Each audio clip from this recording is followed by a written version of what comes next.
Creativity is at the heart of learning and development.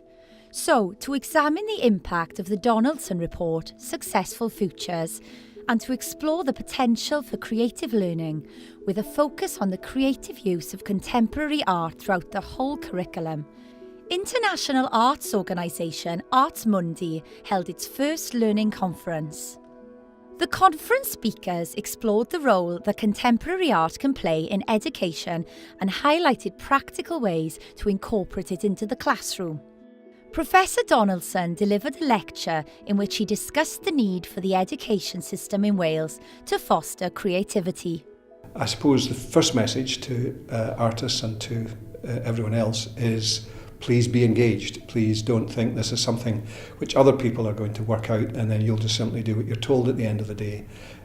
Creativity is about the curriculum as well as about what's in the curriculum.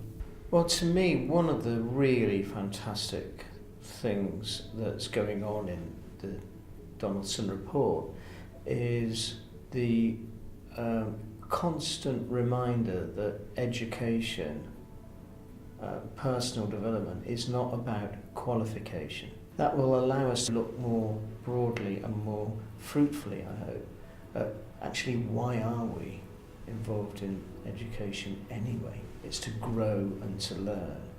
There was also an opportunity for arts practitioners and educators to share examples of best practice in workshop-based breakout sessions.